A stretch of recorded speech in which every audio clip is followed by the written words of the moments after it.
O que acontece muitas vezes quando os pais não liberam os filhos para que os filhos possam ir para a vida? E os filhos, de muitas formas, ficam presos no meio dos emaranhamentos dos pais. Muitas vezes acontece que quando uma mãe, por exemplo, tem um filho, e às vezes esse sistema familiar acontece a seguinte dinâmica. Esse filho nasceu. Então, quando esse filho nasceu, ele não chegou primeiramente para o mundo. O primeiro contato com quem ele tem ali é o colo da sua mãe. Então, existe uma relação dual aqui. Esse filho, quando ele é um bebê, ele nem consegue perceber que ele é um ser diferente da mãe.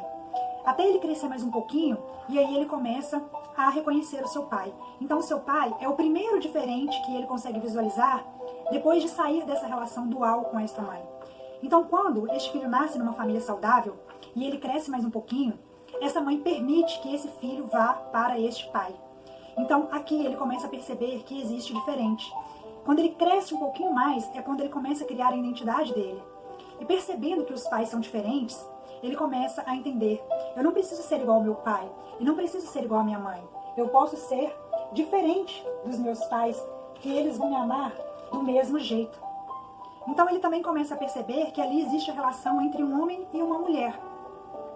Quando ele começa a vivenciar essa dinâmica, muitas vezes, se esses pais têm relações conflituosas, se esses pais tiveram um relacionamento conturbado, muitas vezes o que acontece? Este filho ele fica preso no meio dessa dinâmica. Então, às vezes, ele fica aqui como uma ponte que segura este casamento.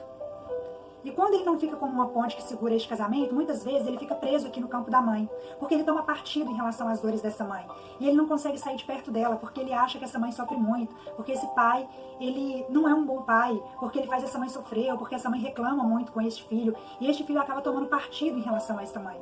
Às vezes, quando ele não fica preso aqui no campo da mãe, ele fica preso aqui no campo do pai, porque ele acha que essa mãe aqui, ela é muito enérgica, ela briga demais, e esse pai aqui é uma pessoa mais calma, então ele não merece isso que acontece. E tomando partido de um desses dois, o momento que ele deveria desenvolver a sexualidade dele para que ele pudesse ir para a vida, ele fica preso aqui dentro dessa dinâmica.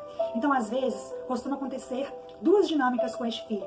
Ou ele se torna aquela pessoa passiva, quando ele olha e diz assim: tudo bem, eu vou ficar aqui, vou fazer tudo o que vocês querem.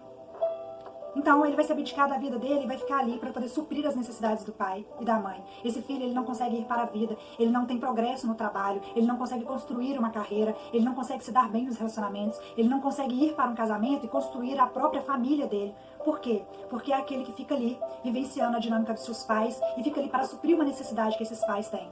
Então, quando esse filho não é o passivo, às vezes ele é o agressivo, aquele que se rebela, aquele que fica com raiva e olha e diz assim: não, mas isso aqui tá tudo errado, eu não concordo com nada disso, vocês brigam demais, isso aqui é muito conflituoso, eu não quero saber disso. E ele arruma um jeito racional de romper com esses pais e ir para a vida. Porém, tanto o filho que assume a postura passiva ou que assume a postura agressiva, eles têm algo em comum. Presos aqui dentro dessa dinâmica. Ele até acha que ele vai para a vida, que ele vai construir um novo relacionamento, que as coisas vão dar certo, mas quando ele vai lá e encontra uma mulher e ele começa a se relacionar com esta mulher, ele começa a reviver dinâmicas daquele trauma que ficou mal resolvido naquela fase lá na sua infância. Então, até que ele tome consciência disso e consiga vir aqui e colocar isso em ordem e devolver para os seus pais aquilo que são deles, para que ele possa seguir apenas com o que é seu, muitas vezes ele fica revivenciando essas dinâmicas. Bom, se você gostou deste conteúdo, deixe nos comentários, compartilhe e te vejo no próximo vídeo. Até lá!